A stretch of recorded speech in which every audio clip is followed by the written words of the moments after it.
Bonjour à tous, je viens vous parler de harcèlement. Pour l'avoir vécu plusieurs fois. J'ai la plus grande situation de harcèlement que j'ai connue. J'ai mis 3 ans à mettre le mot de harcèlement sur ce que je vivais. C'était au travail, quand j'étais encore maîtresse d'école à l'Éducation nationale. Et j'ai eu dans un établissement primaire une directrice complètement tarée qui s'est acharnée sur moi pendant 3 ans. J'ai mis 3 ans à mettre le mot harcèlement sur ce que je vivais.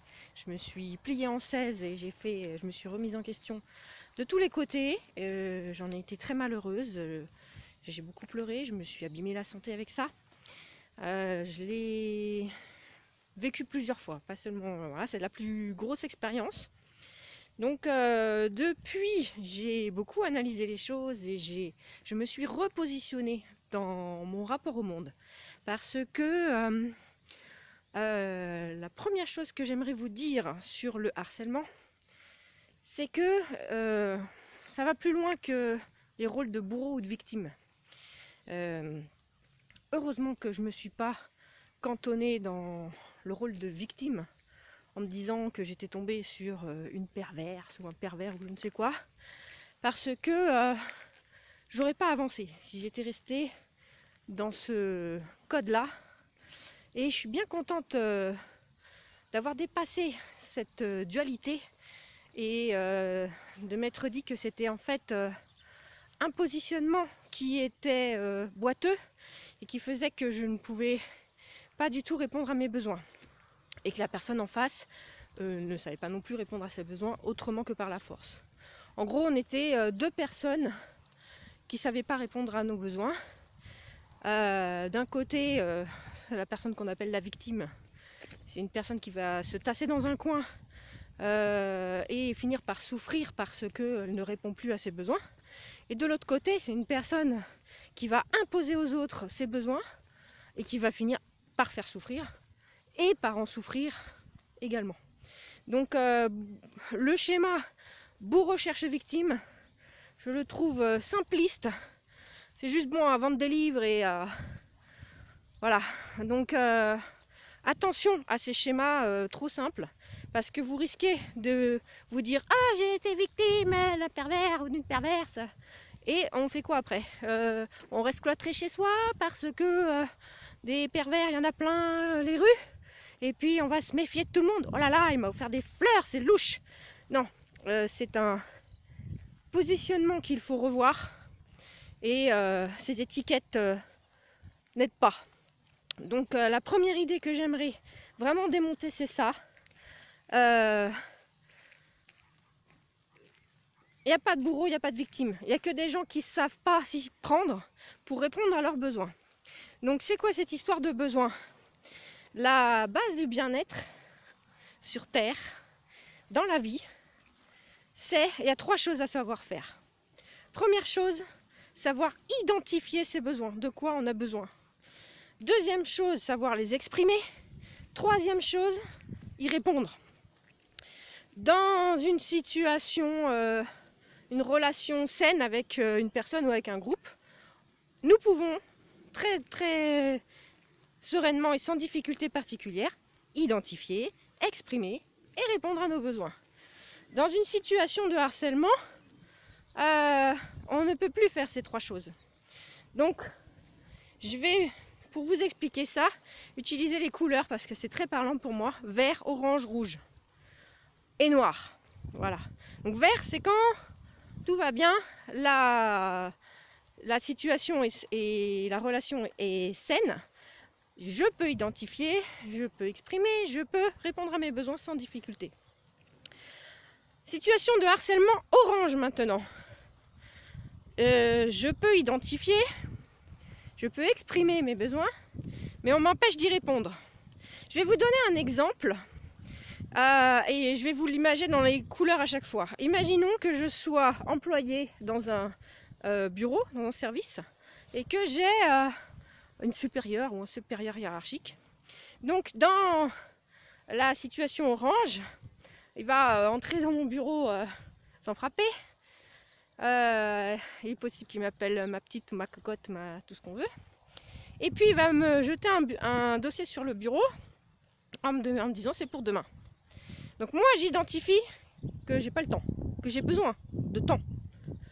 Je l'exprime, ou j'ai besoin de temps, je vais avoir besoin de demain, c'est pas possible, après-demain, plutôt après-demain, ou j'ai besoin d'aide, j'ai besoin que quelqu'un m'aide, ou j'ai besoin de tel document, j'ai besoin de tel outil, ok mais il me faut la salle informatique, ok mais il me faut le projecteur.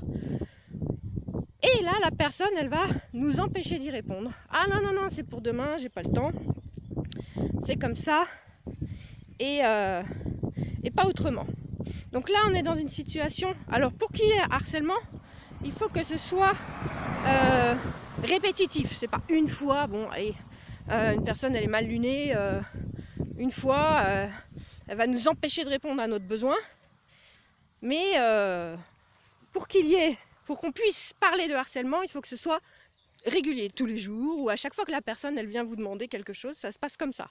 Donc là vous êtes dans l'orange, vous avez pu identifier votre besoin, vous avez pu l'exprimer, mais on vous a empêché d'y répondre systématiquement. Là, on est dans une situation de harcèlement orange. Et c'est déjà là qu'il faut dire stop. C'est déjà là qu'il faut en parler. Parce que ça ne va pas en s'arrangeant ces histoires-là. Quand on commence à se laisser marcher sur les pieds de cette façon, ça ne peut qu'empirer. Donc c'est là qu'il faut mettre le mot harcèlement rapidement en disant je me sens harcelé. Enfin, en parler, mais peut-être pas sur le moment parce que c'est difficile, mais en parler en tout cas avec sa direction ou prendre un temps à part bien calme pour en parler. Situation rouge maintenant. La même situation. Vous savez identifier votre besoin. Vous avez besoin de temps, vous avez besoin de matériel, vous avez besoin d'aide. Vous n'allez plus exprimer votre besoin. Alors évidemment, on ne pourra pas y répondre. Pourquoi vous n'exprimez plus votre besoin? C'est pas la peine, de toute façon on m'écoute pas, ça sert à rien, on va se prendre la tête. Je ferme ma bouche. Je sais que j'ai besoin de temps, je sais que j'y arriverai pas pour le lendemain. Mais je ne peux même plus exprimer mon besoin. Là, on est dans une situation de harcèlement rouge. Bon, et le noir, je vous laisse imaginer. On vous retourne tellement la tête, quotidiennement, régulièrement, que vous ne savez même plus identifier vos besoins. Donc évidemment, vous ne pouvez pas les exprimer. Évidemment, vous ne pouvez pas y répondre. Donc là, on est dans la situation noire. Et là, il faut sauver sa peau. Ça peut devenir vital. Donc, n'attendez pas d'être dans le rouge ou dans le noir pour réagir. Sachez repérer le plus tôt possible une situation de harcèlement. Alors ça peut être une personne, ça peut être un groupe aussi, là ça devient compliqué là. Comment on fait quand on est harcelé? Déjà il faut mettre le mot harcèlement. Première chose, je pense avant ça, il faut couper quelque chose. Il faut mettre fin à la situation parce que c'est votre santé qui va en pâtir. C'est vous qui payez là. Donc il faut que ça cesse. Si c'est au travail, un arrêt de travail. Vous n'avez pas à aller au boulot, la boule au ventre, ou à l'école, ou à aller à un rendez-vous galant avec la boule au ventre. C'est pas normal. Vous n'avez pas à vivre ça.